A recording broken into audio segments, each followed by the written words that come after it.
বুড়ারা বলতেছে আমরা পিছনে ছিলাম, সব সৈন্যদের পিছন দিক থেকে আক্রমণ আমরা ঠেকিয়েছি। আর যোদ্ধা ছেলেরা বলছে, জুয়ানরা বলছে, আরে পিছনের কথা বাদ দাও, সামনে আমরা ছিলাম, যত তীর বল্লম ছড়া হয়েছে সব আমাদের বুকের উপর দিয়ে গেছে, আমরা কেউ কেউ জীবন হারিয়েছি, সামনটা যেহেতু আমরা রক্ষা করছি, তাই যুদ্ধের ফুল ক্রেডিট আমাদের। আজকাল বদরের প্রান্তরের যত গনিমত আছে, যত আমফাল আছে, মানে যুদ্ধলব্ধ যত মাল আছে, এই সবগুলো আমাদের। বুড়ারা বলছে না না, আমরা বুদ্ধি দিয়েছি, তোমাদেরকে কৌশল শিখিয়েছি এবং নিজেরাও যোদ্ধা হিসেবে কাজ করছি পিছনে থেকে, তাই কাজের চেয়ে বুদ্ধির দাম বেশি। যুদ্ধের মাল সম্পদ তোমাদের নয়, যা পাওয়া গেছে সব আমাদের। দাবি তো ঠিকই আছে। এইভাবে যখন বাকবিতণ্ডা হচ্ছে বুড়া আর জুয়ানের ভিতরে, সাহাবে আজমাইনের ভিতরে, এইভাবে এক পর্যায়ে চিল্লাচিল্লি হয়ে গেল, কে নেবে বদরের এই গনিমত যা কাফেররা ছেড়ে পালিয়ে গেছে, এই সম্পদগুলো। আল্লাহ বললেন, নবী আপনাকে যখন আনফাল সম্পর্কে জিজ্ঞেস করা হবে, আপনি বলেন আল আনফালু লিল্লাহি ওয়ার রাসূল, যুদ্ধলব্ধ সমস্ত সম্পদ কেবলমাত্র আল্লাহর এবং তার রাসূলের, কারো এখতিয়ার নাই। তার মানে আল্লাহর হুকুমে রাসূল যেমনি বন্টন করবেন তেমনি বন্টিত হবে। এরপরে আল্লাহ বলছেন, ওয়া আসলিহু যাতা বাইনিকুম, তোমাদের ভিতরে যে মনোমালিন্য আছে তোমরা এটা ভুলে যাও, এটা সংশোধন করে নাও। আতিউল্লাহ ওয়া রাসূলাহ, তোমরা আল্লাহ এবং তার রাসূলের অনুগত হও। ইন কুনতুম মুমিনিন, যদি তোমরা ঈমানদার হয়ে থাকো। এই কথাটা শোনার জন্য প্রথম আয়াতটা বললাম। আল্লাহ বলছেন যদি তোমরা ঈমানদার হয়ে থাকো, আনফাল নিয়ে কোনো প্রশ্ন করো না, যুদ্ধলব্ধ সম্পদ নিয়ে কোনো প্রশ্ন করো না, এটা আল্লাহর হুকুমে রাসূল যেমনি ইচ্ছা তেমনি বন্টন করবে, এটা তার এখতিয়ার। যদি তোমরা মুমিন হও তাহলে রাসূলের আদেশটা, রাসূলের ভূমিকাটা, রাসূলের কাজটা পরিপূর্ণরূপে মেনে নাও। এখন আপনি প্রশ্ন করেন যদি আল্লাহকে, আল্লাহ তুমি সাহাবীদেরকে বললা যে তোমরা যদি মুমিন হও রাসূলের কথাগুলো মেনে নাও, রাসূল কিভাবে তোমাদেরকে সমাধান করেন সে সমাধান মেনে নাও, তো মুমিন কারা? প্রশ্ন হয় না নাই? মান হুমুল মুমিনুন, আল্লাহ তুমি কাদেরকে মুমিন বলো? অথচ যারা যুদ্ধ করেছে তারা তো সাহাবী। আল্লাহ পরাতে বলছে রাদিয়াল্লাহু আনহুম ওয়া রাদু আনহু, এই সাহাবীদের উপরে আল্লাহ রাজি এবং এই সাহাবীরাও আল্লাহর প্রতি রাজি খুশি। এই সাহাবীদের কি ঈমান ছিল, ঈমানদার হওয়ার জন্য কি বৈশিষ্ট্য ছিল, যে কারণে আল্লাহ রাব্বুল আলামিন তাদেরকে হক মুমিন বলেছেন, প্রকৃত ঈমানদার বলেছেন। আসুন আমরা সেই 5টা গুণ শুনছি। আল্লাহ বলেন, শোনো, ইন্নামা, এটা হলো সীমা। আল্লাহ বলছেন এখন ঈমানদারের যে গুণ বর্ণনা করবে এর বাইরে কেউ ঈমানদার হতে পারে না। এই 5টা গুণ যাদের থাকবে না ওরা ঈমানদার নয়। তোমরা বলে দাও পৃথিবীবাসীকে। হে নবী আপনি পৃথিবীবাসীকে বলেন, এটাকে মায়ে হাসার বলা হয়, সীমাবদ্ধকরণের জন্য, সীমায়িতকরণের জন্য যে মা, আরবিতে মিম আলিফ জবর মা, এইটা ব্যবহার হয়। ইন্নামা, নিশ্চয় সীমাবদ্ধ করা হলো, মুমিনুন, মুমিনদেরকে।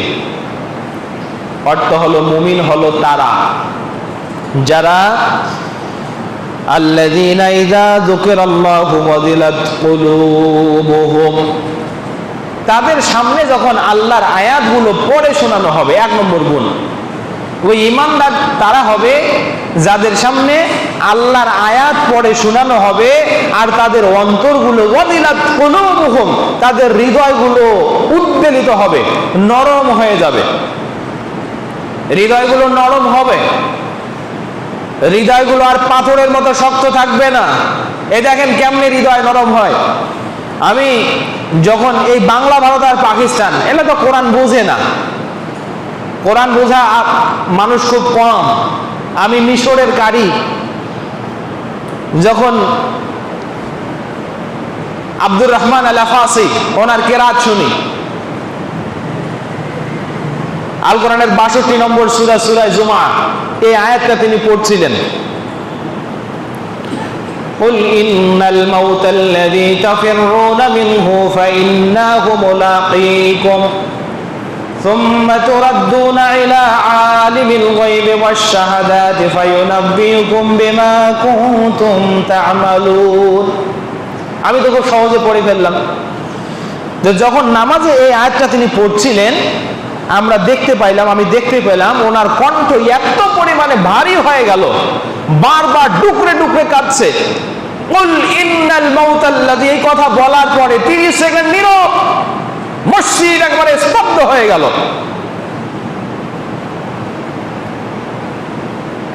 30 সেকেন্ড কোনো কথা নাই, গোটা মসজিদ ডুকরে ডুকরে কাঁদে। আবার ধরলেন কুল ইন্নাল মাউতাল্লাযী, আবার নীরব হয়ে গেল।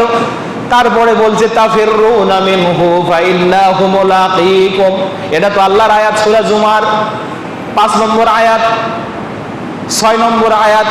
আল্লাহ রাব্বুল আলামিন বলছেন, হে নবী তাদেরকে বলে দেন ইন্নাল মাউতা, নিশ্চয় মৃত্যু, আল্লাযী তাফিরুনা মিনহু, যে মৃত্যু থেকে তোমরা পালিয়ে বেড়াচ্ছ, ফাইন্নাহু মুলাকীকুম, এই মৃত্যু তোমাদেরকে ধরবে নিশ্চিত, কোনো সন্দেহ নাই। এই মৃত্যু তোমাদেরকে ধরবেই, নিশ্চিত ধরবে, কোনো সন্দেহ নাই। শুধু মৃত্যুবরণ করে ক্ষান্ত হবে না, মৃত্যু হলেই শেষ হয়ে গেল তা নয়। সুম্মা তুরাদ্দুনা ইলা আলিমিল গায়বি ওয়াশ শাহাদাত, এরপরে তোমাদেরকে হিসাবের জন্য দাঁড় করানো হবে। যে হিসাব তোমরা বিশ্বাস করো কি করো না তোমরাই ভালো জানো, কিন্তু আল্লাহ রাব্বুল আলামিন তোমাদের সব আমলগুলো একটা অদৃশ্য রেকর্ডারে রেকর্ড করে রেখেছেন। যেই মুহূর্তে হিসাবের জন্য তোমরা দাঁড় হবে, ফায়ুনাব্বিউকুম বিমা কুনতুম তা'মালুন, তোমাদের জীবনের সব আমলগুলো স্পষ্ট করে খুলে খুলে তোমাদেরকে প্রকাশ করে দেওয়া হবে, তোমাদেরকে দেখানো হবে, জানিয়ে দেওয়া হবে। আমার ভাই, যত সহজে আমি অর্থটা উপস্থাপন করলাম, আপনি যদি প্রকৃত আল্লাহর প্রতি ঈমান রেখে মৃত্যুর যে ভয় আছে, এরপরে যে হিসাব আছে, জান্নাত এবং জাহান্নামের ফয়সালা আছে, এটা যদি আপনি অন্তরে একটু অনুধাবন করতে পারেন, তাহলে অবশ্যই আপনার কণ্ঠটা এঁটে যাবে, আপনার কণ্ঠ আটকে যাবে, মুখ দিয়ে কথা বের হবে না। মাঝে মাঝে এই আয়াত যখন আমি তেলাওয়াত করি, সামনে এগোনো যায় না, এর আগে কঠিন একটি আয়াত আছে। আল্লাহ ইহুদিদেরকে বলছেন, ইহুদিরা তোমরা মৃত্যুকে তালাশ করো। আল্লাহ বলেন ওয়ালা ইয়াতামান্নাউনাহু আবাদা, ওই ইহুদিরা এত পরিমাণ পাপী, ওরা পৃথিবী ছেড়ে মরতে চায় না, ওরা কখনো মৃত্যুকে তালাশ করবে না। ওয়াল্লাহু আলীমুম বিয-যালিমিন, আর আল্লাহ তাদের জুলুম সম্পর্কে ভালো জানেন। সম্মানিত ভাইরা, কি বলে বুঝাই? আল্লাহ বলছেন ঈমানদার তো তারা, এর বাইরে কেউ ঈমানদার হতে পারে না। 1 নম্বর গুণ হলো ইযা যুকিরাল্লাহ, যখন আল্লাহকে স্মরণ করা হবে, আল্লাহর নাম যখন স্মরণ করা হবে, ওয়াদিলাত কুলুবুহুম, তাদের অন্তরগুলো নরম হয়ে যাবে। পৃথিবীতে কিছু কিছু মানুষ আছে যারা দেখবেন অন্যের দুঃখ দেখলে স্বভাবতই ব্যথিত হয়, চোখের পানি ঝরায়। আমি যেদিন জান্নাতের বর্ণনা দিচ্ছিলাম, বলছিলাম জান্নাতে মানুষের কুলুব, অন্তরগুলো হলো আফিদাতুহুম কাফিদাতিত তুয়ুর, ওদের অন্তরগুলো এমন স্বচ্ছ সুন্দর যেমন পাখির অন্তর। আল্লাহ বলছেন এর বাইরে ঈমানদার নয়। ইযা যুকিরাল্লাহু ওয়াজিলাত কুলুবুহুম, যখন আল্লাহকে স্মরণ করা হবে, তাদের অন্তরগুলো একেবারে উদ্বেলিত হয়ে যাবে, নরম হয়ে যাবে। এই অন্তরে আর কোনো বক্রতা থাকবে না, কারোর জন্য হিংসা বিদ্বেষ থাকবে না। আল্লাহর আয়াত অনুধাবন করার পরে ওয়াজিলাত কুলুবুহুম আল্লাযীনা ইয়াজরি দুমুআহুম ফি উয়ুনিহিম, তারা তাদের চোখ দিয়ে অশ্রু বিসর্জিত করবে। এটার নাম হলো অন্তর গলে যাওয়া। চোখের পানি আর ধরে রাখতে পারবে না। কোরআনে অসংখ্য আয়াত আছে, যে আয়াতের অর্থ বুঝলে পরে মানুষ শুধু কান্নাই করবে, এই মানুষ হাসা একেবারে ভুলে যাবে। শুধু তাই না, আল্লাহ রাব্বুল আলামিন বলেন ওয়া ইযা তুলিয়াত আলাইহিম আয়াতুহু যাদাতুহুম ঈমানা, আর যখন আল্লাহর আয়াতগুলো তাদেরকে পড়ে পড়ে শোনানো হবে, তুলিয়াত মোজার মাঝি মাজহুল, যেই মুহূর্তে পড়ে শোনানো হলো তাদের কাছে কোরআনের আয়াতগুলো, জাদাতুহুম ঈমানা, তাদের ঈমান আস্তে আস্তে বাড়তেই থাকবে। কোরআনের আয়াত, আল্লাহর নিদর্শন শোনার পরে এই মানুষটা আল্লাহর প্রতি আরো বেশি নির্ভরশীল হবে, আরো বেশি বিশ্বাসী হবে। তার ঈমানের যে স্টেজ বর্তমান আছে, এটা শোনার পরে তার ঈমান আরো বাড়তেই থাকবে। এটা 2 নম্বর গুণ। আল্লাহর আয়াত শোনার পরে মানুষের ঈমান বেড়ে যাবে। কার? যে ঈমানদার হতে চাচ্ছে, যে আল্লাহর নবীর ফয়সালা মেনে নিচ্ছে, তার গুণ আল্লাহ বর্ণনা করছেন। 2 নম্বর গুণ হলো, যেই মুহূর্তে আল্লাহর আয়াত তার সামনে পড়ে শোনানো হবে, জাদাতুহুম ঈমানা, তার ঈমান বেড়ে যাবে। আল্লাহর আয়াত শুনলে ঈমান বাড়ে না কমে? শোনেন, পৃথিবীর জমিনে 2 ধরনের মানুষ আছে। এক ধরনের মানুষ হলো আল্লাহর আয়াত শোনার পরে যাদের ঈমান বাড়ে, আর এক ধরনের মানুষ হলো আল্লাহর আয়াত শোনার পরে তাদের ঈমান আরো কমে। আপনি আমি কোনটাতে আছি? আল্লাহ ভরসা, আল্লাহ ভালো জানে। বুকে হাত দিয়ে দেখেন আপনি কোন দিকে আছেন।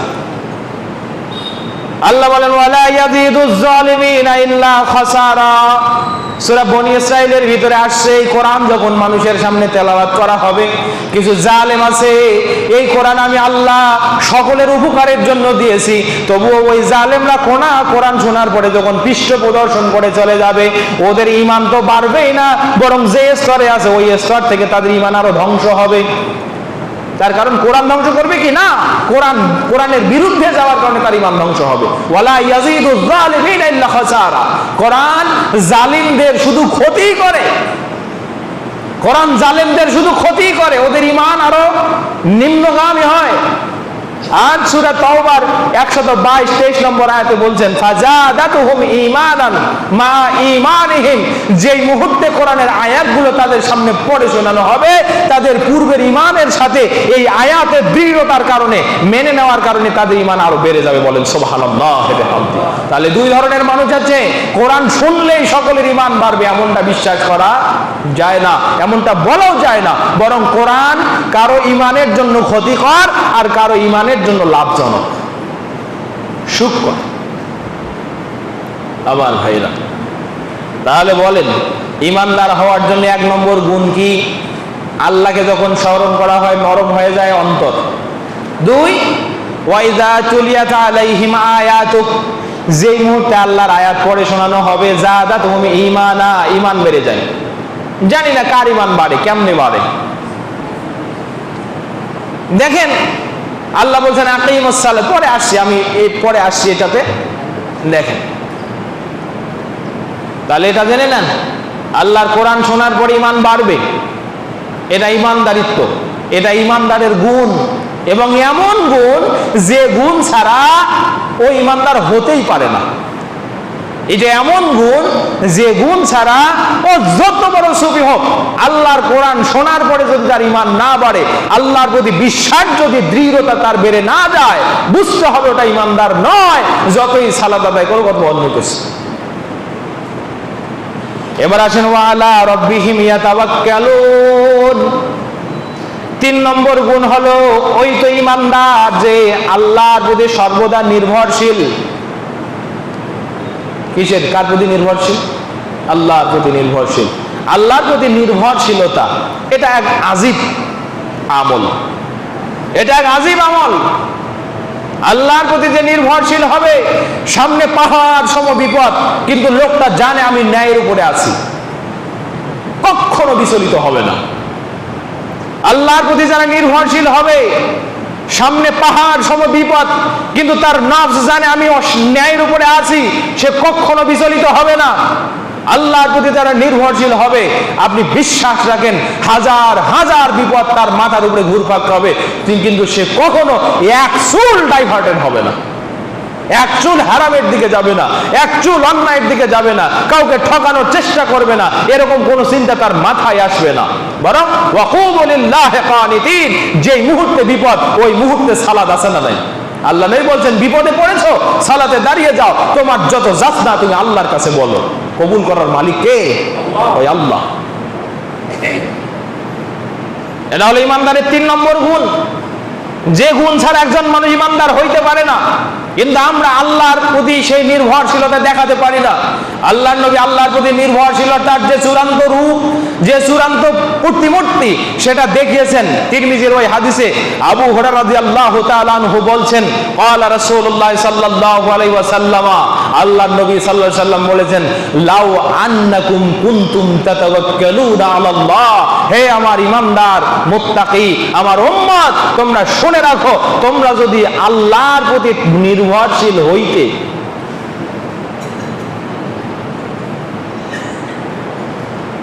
তোমরা যদি আল্লাহর প্রতি ওইভাবে নির্ভরশীল হইতে, লারুযিকতুম কামা ইউরযাকুত তায়রা,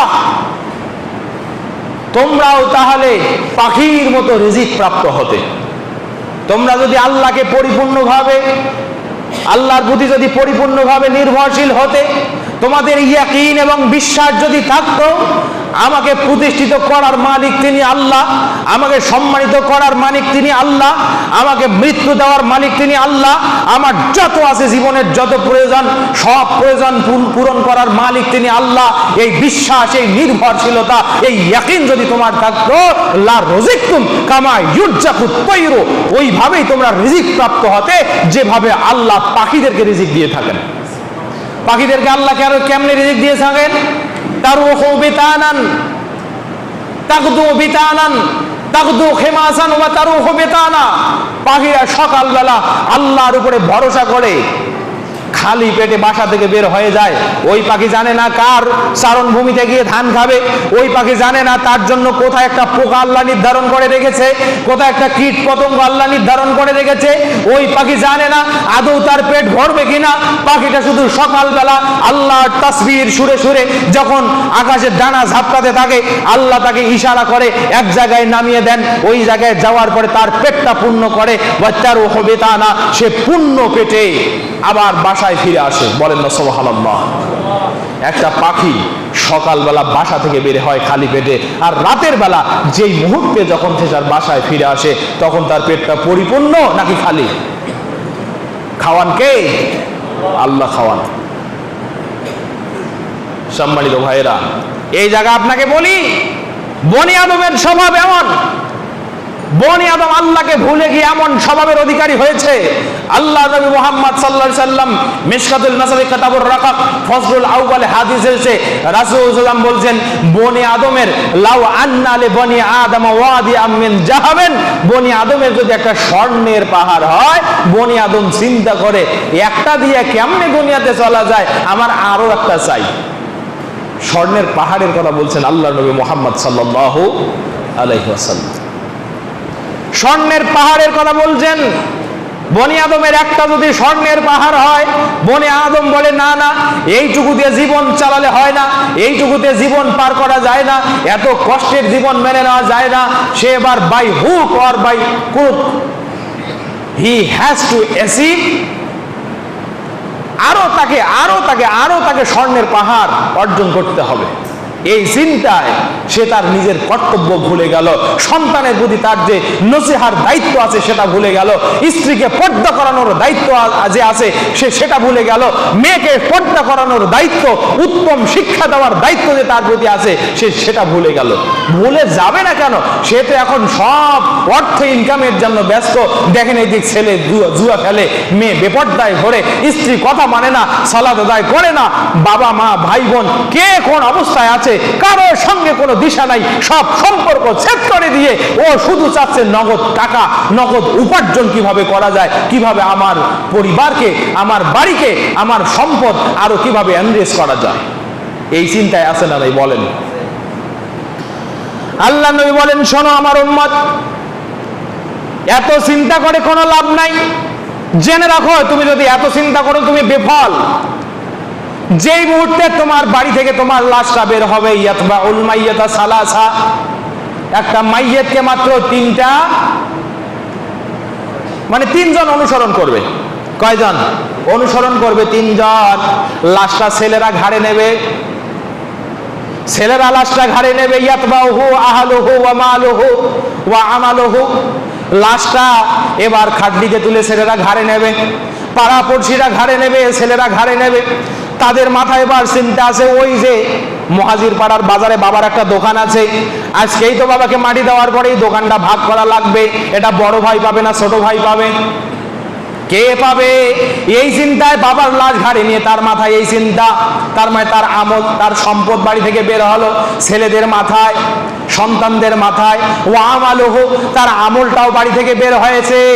ফালাম্মা দফিনুল মাইয়াতা, যখন ওই মৃত্যুকে কবরস্থ করা হবে, ইয়ারজিউ আহলাহু ওয়া মালাহু, সন্তানগুলো সম্পদের চিন্তা মাথায় নিয়ে বাড়িতে ফিরে আসবে, বাবা মায়ের কবরের কাছে আর থাকবে না। থাকে নাকি? এই কতদিন আপনাদের একজন মা মারা গেল এই পাশের বাড়ির, কয় মিনিট ছিলেন কবরের পাশে? ছিলেন? এই যে কিছুদিন আগে সভাপতি চাচা মারা গেল, ছিল কয় মিনিট কবরের পাশে? এখন প্রতিদিন 10 মিনিট বাবার কবরের পাশে, মায়ের কবরের পাশে গিয়ে কাটানোর মতো সময় কারো হাতে আছে নাকি? হয়?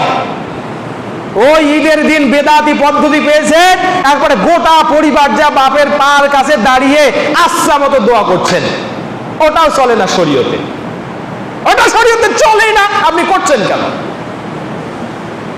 আপনি রাতের আধারে একা একা বাবার কবরের পাশে যান, গিয়ে আল্লাহর কাছে দুহাত তুলে দোয়া করেন, আল্লাহ আমার বাবার এই এই স্মৃতি আমার মনে আছে, বাবার সেই সুখকর স্মৃতিগুলো, আদরের মুহূর্তগুলো কল্পনা করেন, তার জন্য দোয়া করেন, আল্লাহকে বলেন রব্বির হামহুমা কামা রব্বায়ানি সগীরা, ও আল্লাহ আমার পিতামাতাকে যেমনই ভাবে ছোটবেলায় তারা আমাকে স্নেহ লালন পালন করেছে, তুমি ঠিক সেইভাবে তার চেয়ে উত্তম ভাবে তোমার স্নেহের দরজায় লালন পালন করো। এই দোয়া করার ক্ষমতা কয়জনের আছে? বেদাতি পদ্ধতি অবলম্বন করেন। আমার ভাইরা, এই জন্য বলছি, বাড়ি থেকে লাশটা যখনই বের হবে, 3 জন সাথে সাথে বের হবে, সন্তানগুলো বের হবে, আপনার সম্পদগুলো সন্তানের মাথায় আছে, ও ওই চিন্তা নিয়ে বের হবে, তার মানে সম্পদও বের হবে, আর আপনার আমল আপনার সাথে যাবে। কবরস্থ হওয়ার পরে সন্তান সম্পদকে মাথায় নিয়ে বাড়িতে এসে ঢুকে গেল, হয়তো 1 দিন 2 দিন, বড় জোর 10 দিন, তারপরে দেখো সন্তানের ভিতরে বিভেদ এই সম্পদকে নিয়ে তৈরি হয় কি হয় না? তার সাথে শুধু থেকে যায় তার আমল। কি থেকে যায়? কি থেকে যায়? তার আমল থেকে যায়। আল্লাহর নবী পরে বলছেন কিতাবুর রাকাক, একই অধ্যায় ফসলুল আউয়ালের হাদিস, আবু হুরায়রা রাদিয়াল্লাহু তাআলা আনহু বলছেন, ইয়াকুলু বনি আদম মালি ওয়া মালি, বনি আদম শুধু বারবার চিল্লাচ্ছে, এই বাড়ি আমার, এই গাড়ি আমার, ওই দোকান আমার, ওই রাস্তা আমার, ওই জমি আমার, এটা সব আমার। এ বনি আদম, তুমি থামো, তুমি থামো। আল্লাহ রাসূল বলছেন তুমি থামো, তোমাকে থামতে হবে, তুমি থামো, এত আমার আমার করে জীবন নষ্ট করো না। জেনে রাখো, মা আকালতা ফাফনাইতা, যা তুমি খেয়ে ফেলেছো সেটা তো শেষ হয়ে গেছে। ইল্লা মালুহু সালাসা, তোমার মাল হলো 3 ধরনের। কয় ধরনের? তোমার মাল হলো, ভালো করে ওয়াজ মুখস্থ করবেন, তোমার মাল হলো 3 ধরনের। মা কালা ফাফনাইতা, যা তুমি খেয়ে ফেলেছো তা তো নিঃশেষ করে ফেলেছো, ওটার আর কিছু বাকি নাই। এটা তুমি খাইছো, ইনকাম করছো, খাইছো, জীবন চলছে, তার মানে ওটার একটা লাভ তোমার শরীরে আছে। ওমা লাবাসা ফাবলাইতা, যা তুমি পরিধান করেছো এই কাপড়টা একদিন পুরাতন হয়ে যাবে, ছিঁড়ে যাবে, ফেলাই দিব, এর উপযোগ শেষ। আমি এটারও একটা উপকারিতা আমার শরীরে আছে। ওয়ামা তাসাদ্দাকা ফাক্তানা, আর যা, এই দুটা তো পৃথিবীর উপকার করলো, খাইলাম, শরীর তৃপ্ত হলো, বেঁচে থাকলাম, আল্লাহ যতদিন হায়াতে রেখেছেন, পোশাক পরলাম, ইজ্জত আবরু নিয়ে বেঁচে থাকলাম।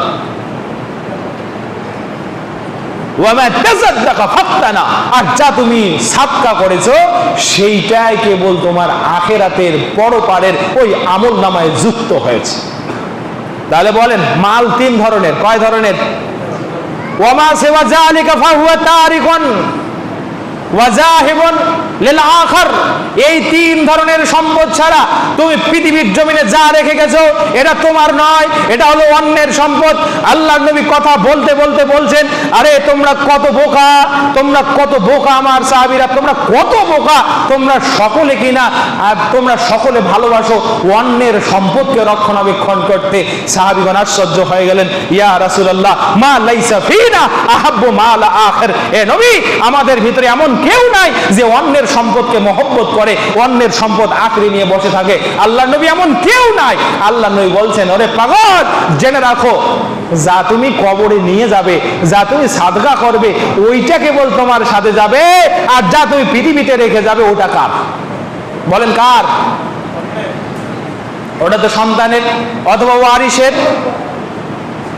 যা তুমি সাদকা করবে এটা তোমার সাথে যাবে, আর যা তুমি পৃথিবীতে রেখে গেলে ওটা কার? ওটা কার বলেন আপনারা? ওটা সন্তানের। আপনার সন্তান চাইলে মসজিদে 500 টাকা দিবে কোনোদিন যদি মনে পড়ে,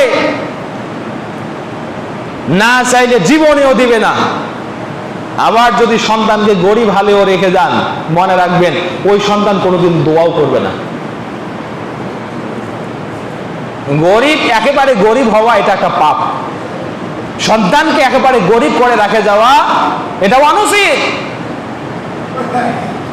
সম্মানিত উপস্থিতি, তাহলে আমরা সবাই ব্যস্ত হয়ে আছি অন্যের সম্পদ কিভাবে পাহারা দেয়া যায়। আমরা সবাই ব্যস্ত হয়ে আছি কিভাবে অন্যায় করে করে অন্যের টাকা নিজের করে পকেটে নেওয়া যায়। এই বিপদগামী সম্পদ, এই ভুল সম্পদ জমা করে করে নিজের মাথায় পাপের বোঝা ভারী করে আমরা চলে গেলাম। পরবর্তীতে সন্তানরা এই সম্পদ যাচ্ছে তাই ব্যবহার করবে। এটা যদি আবার সন্তান অন্যায় পথে ব্যবহার করে, তাহলেও জবাবদিহিতা আছে না নাই? সে জবাবদিহিও আপনাকে করা লাগবে। তার কারণ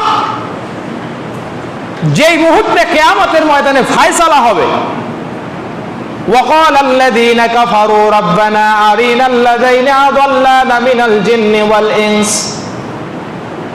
نجعلهما تحت أقدامنا ليكونا من الأسفلين। বিচার ফায়সালা হওয়ার পরে অবিশ্বাসীরা যখন জাহান্নামে যাচ্ছে, আল্লাহকে ঘুরে দাঁড়িয়ে বলছে, আল্লাহ জাহান্নামে তো যাবো, আর তো কিছু করার নাই, একটা আরজি আছে, আল্লাহ তুমি শোনো। আল্লাহ তো রহিম রহমান।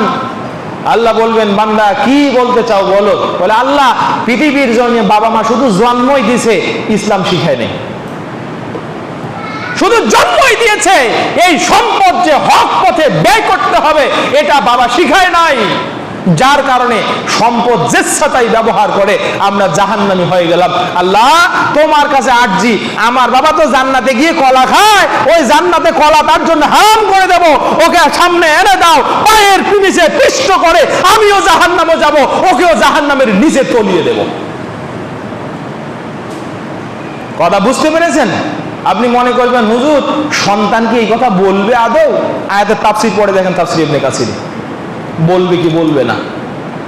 সন্তানকে যদি শুদ্ধ শিক্ষা দিয়ে না যান, জেনে রাখেন নিশ্চিত আপনার ওই সন্তানের কারণে জান্নাতি ফায়সালা হইলেও আপনাকে জাহান্নামে যাওয়াই লাগবে, বলেছেন আল্লাহ রাব্বুল আলামিন। অত সোজা না।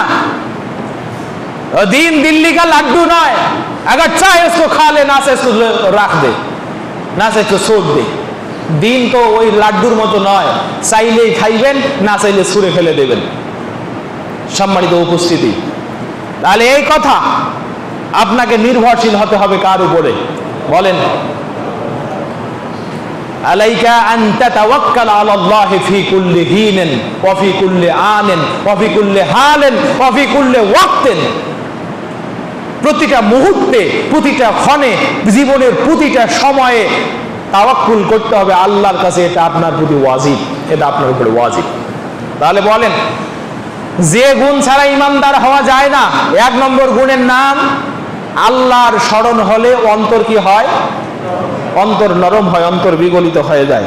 দ্বিতীয় গুণ হলো যখনই আল্লাহর আয়াত পড়ে শোনানো হবে, ঈমান বেড়ে যাবে। কি বেড়ে যাবে? ঈমান বেড়ে যাবে। 3 নম্বর গুণ, সদা সর্বদাই নির্ভরশীল হবে আল্লাহর উপর। এবার আসেন, এই 3টা গেল একেবারে মনের ব্যাপার। কিসের ব্যাপার? মনের ব্যাপার। এবার আসেন আমলি 2টা কাজ আছে। আমলি 2টা কাজ আছে। আল্লাযীনা ইউকিমুনাস সালাত, 4র্থ নম্বর গুণ হলো যারা সালাত আদায় করে। কি করে? এটা আমি এইখানেই রেখে দিলাম, তার কারণ আগামী জুমা বা তারপরে জুমা থেকে সালাতের উপরে একবারে সিরিজ আলোচনা হবে ইনশাআল্লাহ। আল্লাযীনা ইউকিমুনাস সালাত, যারা সালাত আদায় করে, এটা 4র্থ নম্বর গুণ। শুধু আদায় করে না, প্রতিষ্ঠা করে। আচ্ছা, আপনাদের কি ওই কথা মনে আছে? আমি সালাত প্রতিষ্ঠার জন্য 3টা শর্ত আলোচনা করছিলাম, মনে আছে কার কার? দেখাইতে পারবেন হাত? নাই। খারাপ কিছু না, তবে দীর্ঘস্থায়ী এই খারাপ চলতে গেলে বুঝতে হবে আমি শেষ। আমি শেষ মানে আপনি শেষ। শোনেন, আর যদি ভুলে যান আপনি শেষ। সব ওই মঙ্গলুর মাছ চোঙ্গা হয়ে বসে থাকবেন, এটা হবে না। চোঙ্গাটার যেন তলা থাকে, তলা না থাকলে আটকিবে। বারবার খুঁটিতে পয়সা রাখেন, ব্যাংকে পয়সা রাখেন, ছোট ব্যাংক, ব্যাংকের তলা নাই। এক সেন্টু ওই দিক থেকে আসে, প্রতিদিন টাকা তুলে নিয়ে যায়। মঙ্গলুর মাছ দেখে, হায় রে এতদিন টাকা ফেললাম, এখন এই মঙ্গলুরটার জন্য একটা মুরগি কেনা দরকার। দেখে আল্লাহ পাশাই তো নাই। এরকম হলে হবে না ভাই। জুমা ওই জন্য নয়। জুমাতে 1 ঘন্টা ওস্তাদ কথা বলে, ইমাম কথা বলে আপনার শিক্ষার জন্য। শিক্ষা মানে কি? শিক্ষা তো এটা নয় যে শুনলাম মানলাম না, বরং শিক্ষা তো ওইটা যেটা শুনলাম ওটা ধরে থাকলাম। শিক্ষা ওইটার নাম। শিক্ষা এটার নাম না যে লিখতে পারি কিন্তু কোনোদিন ব্যবহার করি না। লিখতে পারি, লিখি না, জানি কিন্তু করি না, ওটার নাম শিক্ষা নয়। ওটার নাম হচ্ছে নিমক হারামি। ওটার নাম হচ্ছে ইলমের সাথে খেয়ানত করা। সম্মানিত ভাইরা, মন খারাপ করবেন না। এবং 5ম নম্বর গুণ, ওয়ানফাকু মিম্মা রাযাকনাহুম, তাদেরকে আমি যা দিয়েছি এটা দিয়ে তারা ব্যয় করে। এটা থেকে কি করে? এটা থেকে ব্যয় করে। আচ্ছা বলেন, কয়টা গুণ বলছি? 1, আল্লাহকে স্মরণ করলে অন্তর নরম হয়। 2, আল্লাহর আয়াত তেলাওয়াত করলে ঈমান বেড়ে যায়। 3, আল্লাহর প্রতি নির্ভরশীল হয়। 4, সালাত আদায় করে। 5, দান করে। যে সম্পদ আল্লাহ দিয়েছে এটা থেকে ব্যয় করে। আল্লাহ বলছে উলাইকা হুমুল মুমিনুনা হাক্কা, ও হলো নির্ভেজাল ঈমানদার। কি ঈমানদার? এই 5টা গুণ যার আছে ও কি ঈমানদার? নির্ভেজাল ঈমানদার। ওর ঈমানের ভিতরে কোনো সন্দেহ নাই, কোনো কালি নাই, কোনো কালিমা নাই, কিচ্ছু নাই, একবারে স্বচ্ছ টকটকে ঈমানদার। আল্লাহ বলছেন, শোনো, এরকম ঈমানদার যদি কেউ হও, লাহুম দারাজাতুন ইনদা রাব্বিহিম, তোমার পুরস্কার তোমার রবের কাছে। লাহুম মাগফিরাত, তাদের জন্য আছে ক্ষমা, ওয়া রিজকুন কারীম, এবং সম্মানজনক জীবিকা।